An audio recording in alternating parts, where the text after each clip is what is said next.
안녕하세요. 브라질 남미 아테아 대학원 원장 강성철 선교사입니다. 저는 39년 전 이 땅에 파송받은 GMS 소속 선교사입니다.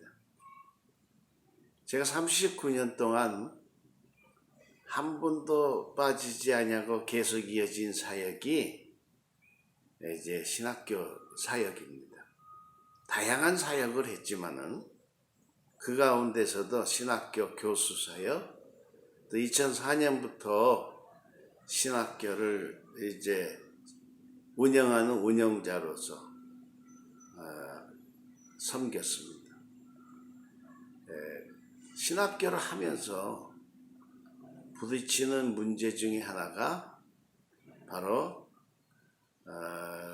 현장에서 적용하지 못하고 있는 이제 학문을 신학교에서 의미 없이 계속 가르치는데 없지 않아 문제가 있다고 생각이 됩니다. 이 시간에는 특별히 타문화권 브라질 사역 현장에서 자신학화에 대한 주제를 가지고 말씀을 드리고자 합니다.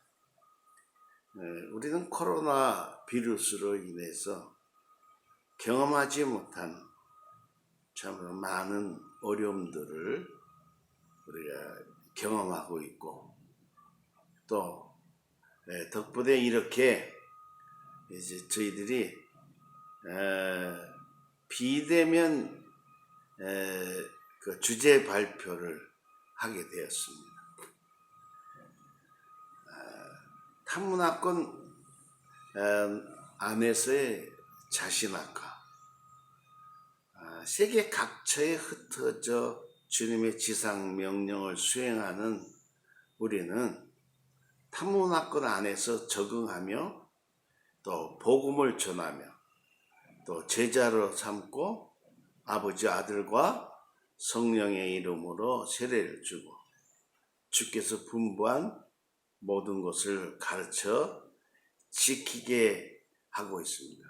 세계 선교, 세계 선교는 구약 성경의 중심 주제이고, 또한 아브라함과 그 자손을 선택한 목적도, 그리고 이스라엘의 흥망성쇠도, 또 시편과 선지자의 중심 주제가 선교입니다.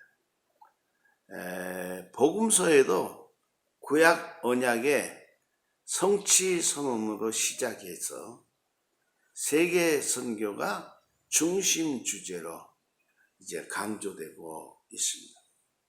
그리스도의 고난, 부활, 그리고 승천, 재림, 하나님 나라를 이제 전파하며 천하 만민이 이제 그로 말미암아 복을 받을 수 있다는 사실을 선포해야 되죠. 그러면 타문화권 이제 선교 현장에서 자신학화 운동은 성경에서 당위성을 찾아야 하고, 성경의 본질이 훼손되지 않는 범위 내에서 자신학화를 해야 된다고 봅니다. 타문화권 브라질의 그 토양과 문화와 상황에 적합하는 상황화가 한국인 선교 자신학에 참으로 중요한 과제라고 생각합니다. 먼저 라틴 아메리카의 특히 브라질 자신학화를 생각하면서 자신학화 운동을 펼쳤던 몇 사람을 먼저 소개하고, 그리고 우리 한국인 선교사들의 자신학화 운동을 어떻게 펼쳐나갈 것인가를 말씀을 드리고자 합니다. 대표적인 자신학과 학자로서 세 분을 말씀을 드린다면은, 첫째, 해방신학의 이제 아버지라고 불리워지는 페루 출신 구스타포 구티에레스입니다. 둘째는 누앙 알베스로, 이 브라질 독립장로교 출신의 목사예요. 바로 구스타포 구티에레스의 그 주장을 그래서 실천한 학자입니다. 그리고 유명한 레오나르도 보프, 이분도 브라질 콩고르디아에서 출생했는데, 이분의 이제 자신학화 운동에 대해서 잠시 생각을 하고자 합니다. 이들은 해방신학자로 일컬어지지만은 필자는 자신학자라고 자신학화 운동의 측면에서 접근했습니다. 구스타포 구티에레스는 해방신학의 이론적 기초를 마련할 뿐만 아니라 라틴 아메리카의 가난의 문제, 이 가난을 조정하는 불의한 소수들이라고 그는 보았어요. 그리고 사회체제가 그들을 옹호하고 있다고 봤죠.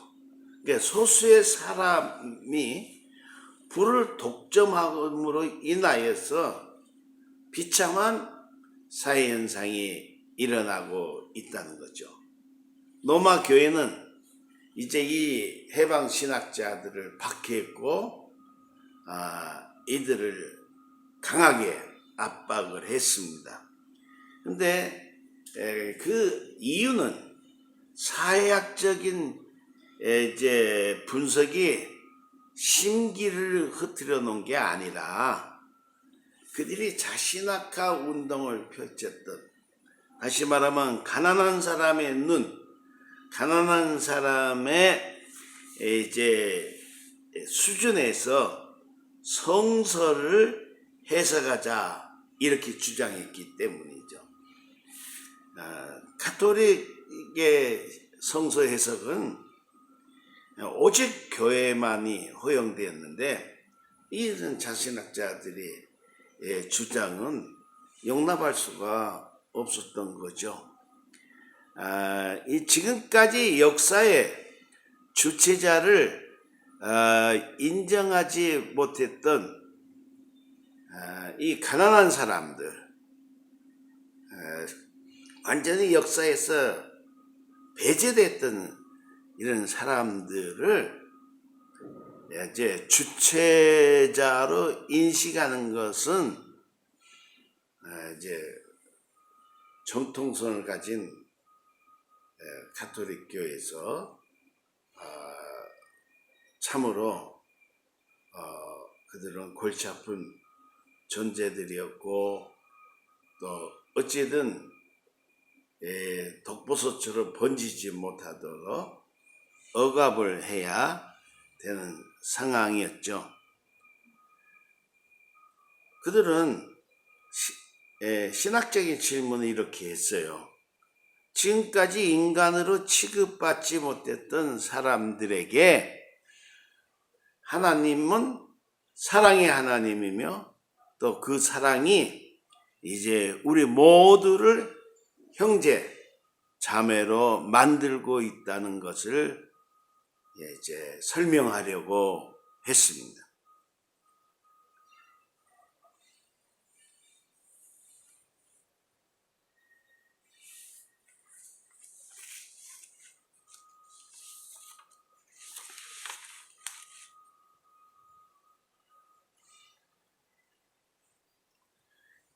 구스타포는 구티에레스는 12살 때부터 골수아마라서 자주 침대에 누워 지내야 됐어요. 그래서 12살부터 18까지 휠체어를 사용하는 날이 많았는데, 이후에 한쪽 다리를 저는 이제 장애를 평생 유지했다고 그래요.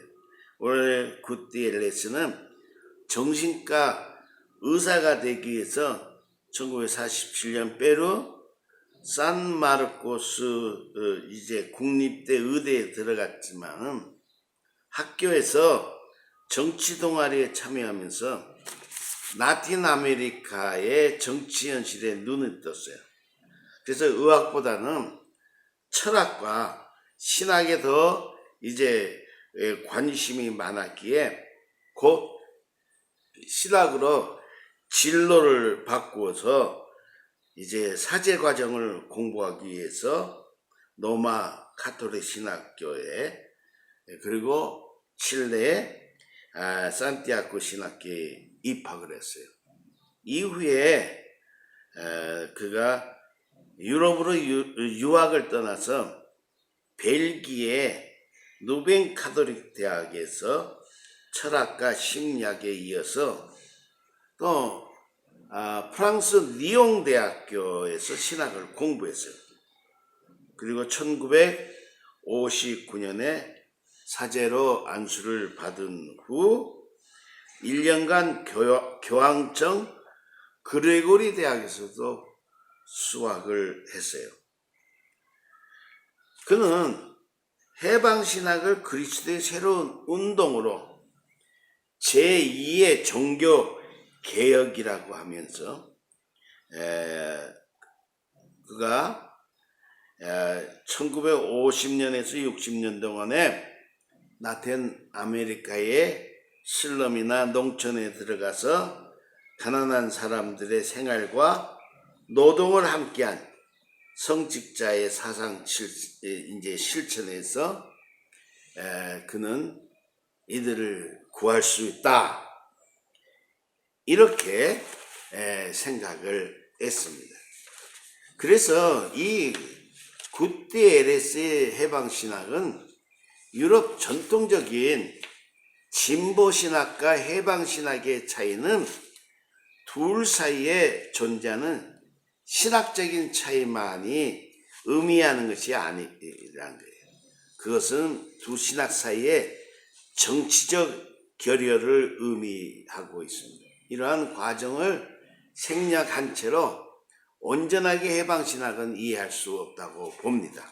해방신학은 지금까지 역사의 부재자로 살아왔던 가난한 사람들의 시각에서 신학활동을 하자는 자신학 운동입니다. 우리 신학적인 질문은 지금까지 인간으로 취급되지 못했던 사람들에게 하나님은 사랑의 하나님이시며 또 그 사랑이 우리 모두를 형제 자매로 만들고 있다는 것을 어떻게 설명하고 선포할 수 있느냐는데 집중하고 있다. 그는 그렇게 이야기했어요. 그러기에 오늘의 신학의 문제는 믿는 사람과 그렇지 않는 사람들 사이가 아니라 억압자와 피억압자 사이에서 발생하고 있음을 볼 수 있어야 한다고 주장을 했어요. 그는 이런 주장을 통해 지금까지 역사의 주체자로 인정을 받지 못했던 가난한 사람들을 역사의 해방의 주체로 인식하는 것이 해방신학의 정체성이고 핵심임을 분명하게 하고 있어요. 두 번째로 소개하고자 하는 사람은 루앙 알베스입니다. 1933년에서 2014년까지 활동한 사람인데 루앙 알베스는 브라질 독립장로교 소속 목사예요.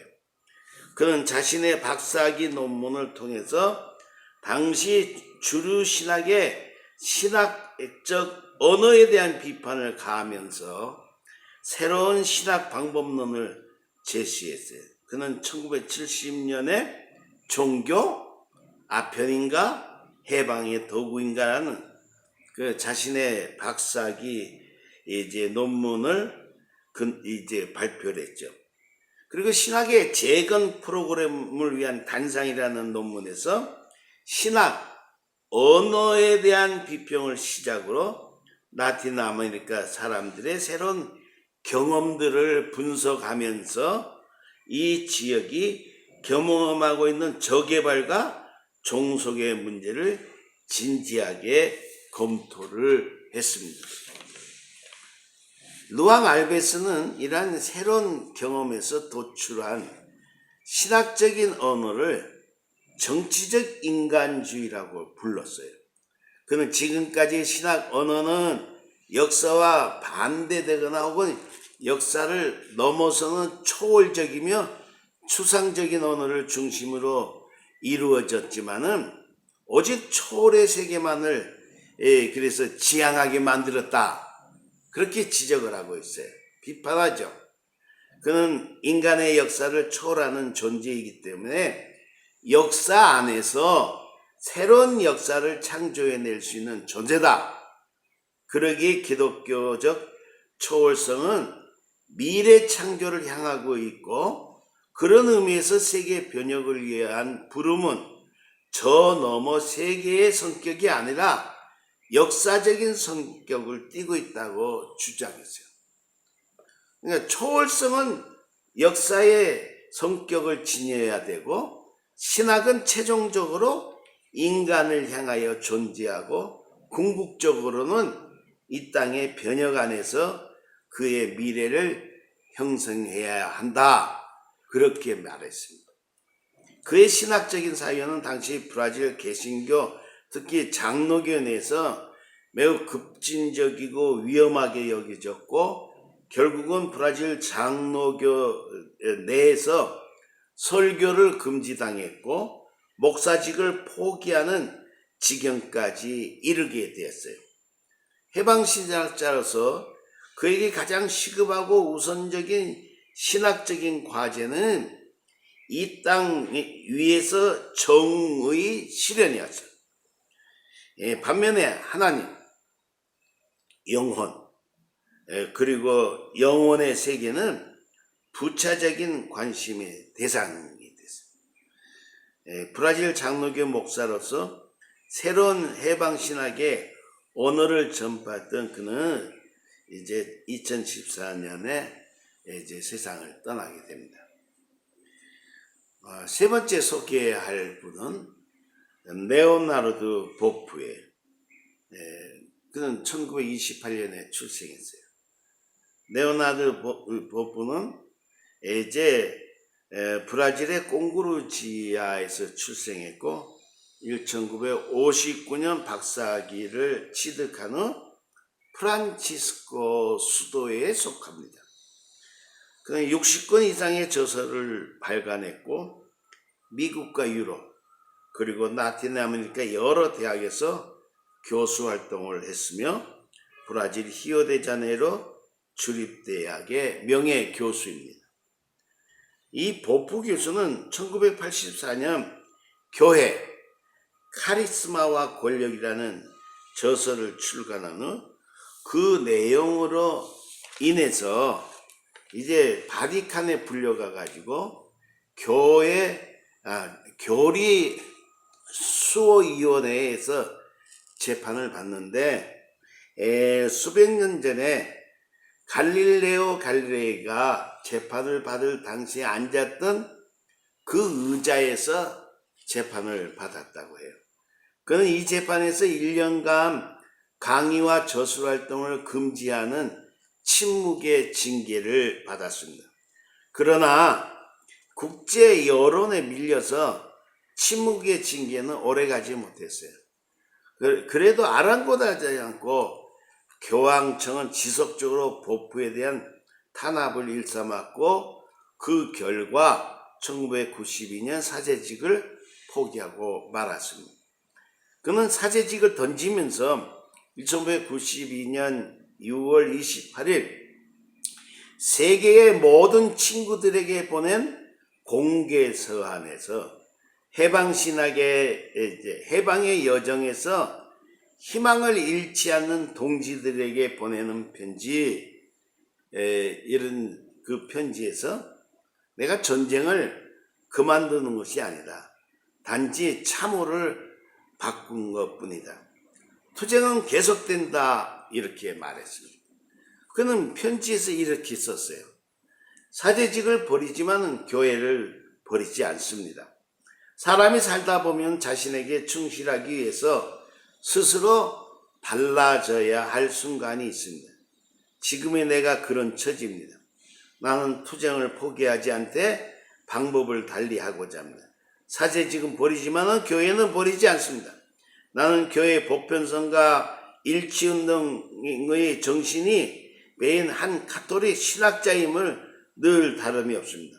이 정신을 나는 가난한 이들의 시각에서 그들의 가난을 거슬려 또 그들의 해방을 위해서 실행합니다. 우선 내가 나가는 목적을 말씀드리면 그것은 자유를 지키기 위함이요. 끝내는 몹시 어려우시고만 나의 일을 계속하기 위함입니다.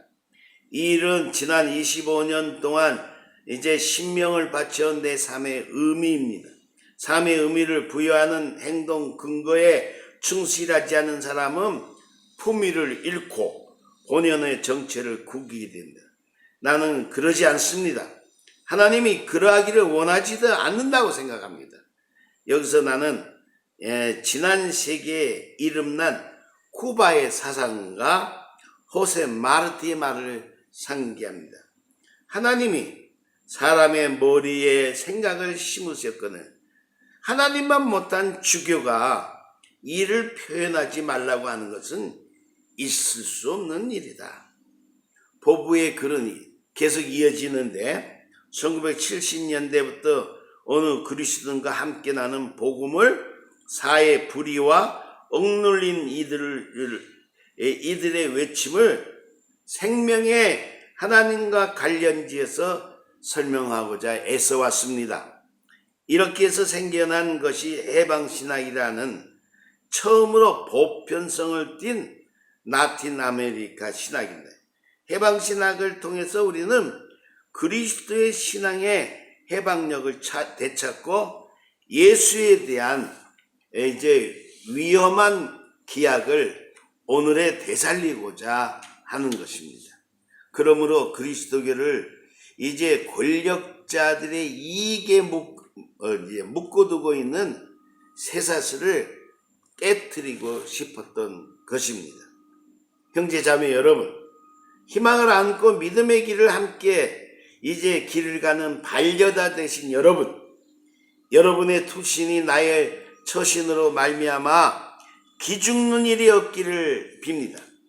우리는 제도권 교회를 도와서 더 복음에 어울리고 더 공감할 줄 알며 더 사람다워지게 하여 하나님 아들, 딸들의 자유와 해방을 위한 의무를 수행하고자 하는 것입니다. 나는 나의 지적 활동을 통하여 인디오, 앞으로, 아메리카, 그리스도교를 건설하는 일에 진력하고 싶습니다. 우리네 민중의 몸속에, 이 피부 속에, 또는 춤 속에, 고통 속에, 언어 속에 하나님의 복음에 대한 응답으로서 우리의 토착 문화가 된 그런 그리스도교를 말입니다. 나는 신도들의 보편적 사제직을 계속 머뭅니다. 히브리서 기자가 말씀을 통해 상기시키는 대로 이 사제직은 또한 평신도 예수의 사제직을 표현한다고 했어요. 이 상황에서 벗어나면 나는 슬프지도 않고 차분한 마음으로 우리의 대시인 페르난도 페소아의 시구를 내 것으로 이렇게 삼는다. 무엇으로 보람 있으랴? 영원히 기죽지 않을진대. 내 영혼은 하나님의 은총으로 기죽지 않는다고 나는 느끼고 있습니다. 이 복부는 히오데자네이루 근교에서 연구소를 운영하면서 해방신학의 연구와 저술을 계속해 오고 있어요. 그래서 라틴 아메리카 자신학 운동이 전통신학과 성경 중심에서 많이 벗어나 이제 충돌이 컸지만은 타문화권 토양과 문화와 상황에서 이제 긍정적인 시각으로 볼 때는 자신학화 열매로 평가할 수 있다고 생각합니다.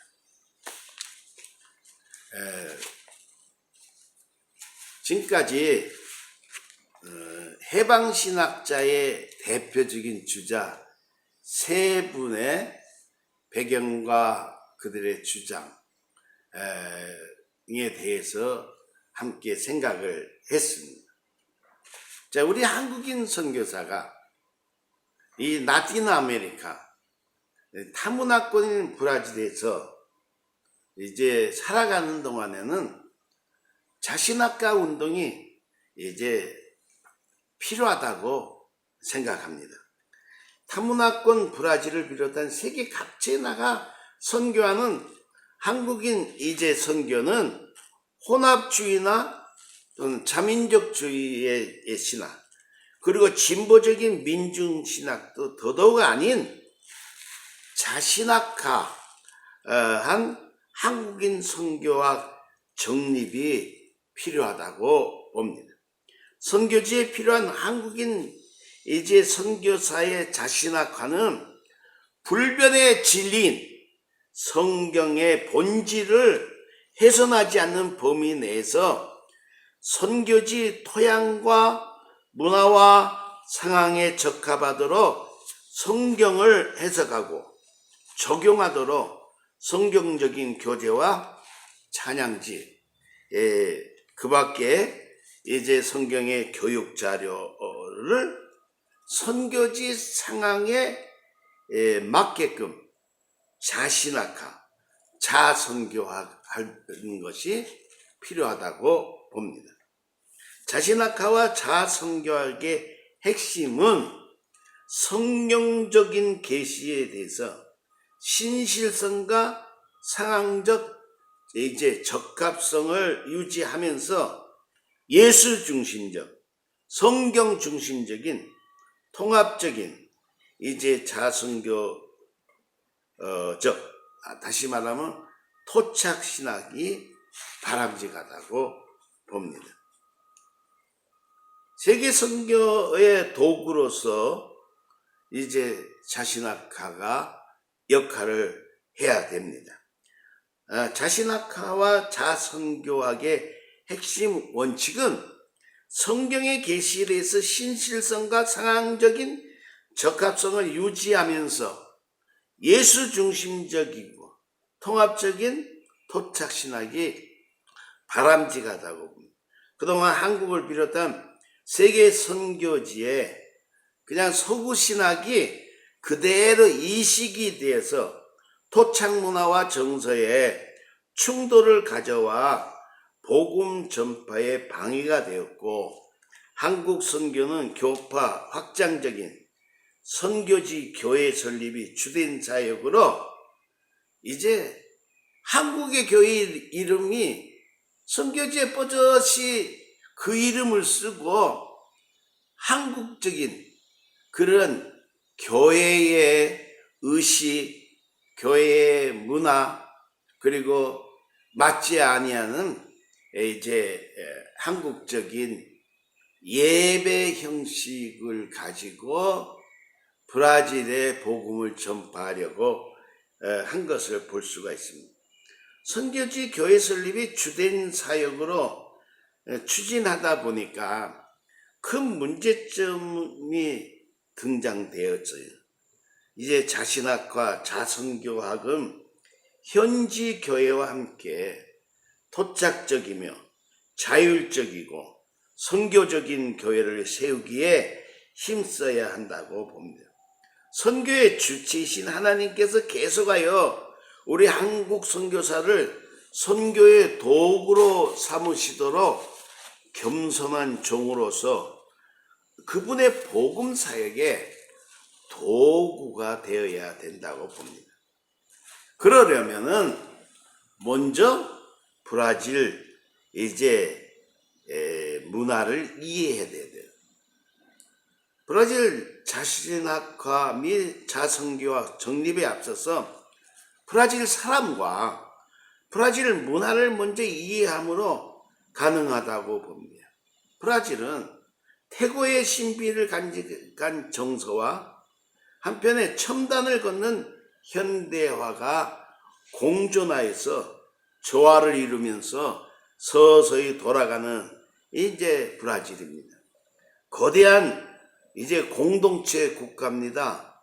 평화, 화학, 진보, 인권, 질서라는 이상을 추구하는 이면에 폭력, 갈등, 태보, 탄압, 무질서의 모습이 대조적으로 존재하는 브라질 국가 공동체입니다. 선진국과 후진국의 모습을 동시에 담고 있는 브라질이에요. 그리고 인종차별은 없으나 계층의식이 뚜렷한 아미고의 나라 브라질 국가 공동체입니다. 상류층의 시민들의 삶은 유럽이나 북미 선진국의 부유한 삶을 누리고 있으나 그에 비해서 이제 최하층의 증민들은 아프리카 난민들을 연상할 수 있어요. 비참하게 살고 있습니다. 또 브라질 사람과 브라질 교회를 이해하기 위해서는 브라질에 존재하는 다양한 문화와 종교 그리고 이들이 서로 영향을 주고받으며 이루고 있는 다양성 속에 통합을 염두에 두어야 된다고 봅니다. 중남미, 이 브라질을 정복하기 시작한 그 당시에 벌써 이곳에는 잉카 문명, 마야 문명, 이즈벡 문명 외에 500여 개의 다른 언어와 그리고 종교, 문화들의 그 역사가 존재하고 있었다는 사실을 우리는 기억해야 됩니다. 여기에 침략국인 포르투갈, 스페인, 프랑스, 영국, 네덜란드 등의 유럽의 문화와 종교가 이제 와서 자리를 잡았죠. 그리고 아프리카에서 노예로 잡혀온 흑인들이 가져온 아프리카 문화와 종교가 들어와서 원주민 이제 문화와 이제 이 대륙에서 이렇게 상호 부딪혔어요.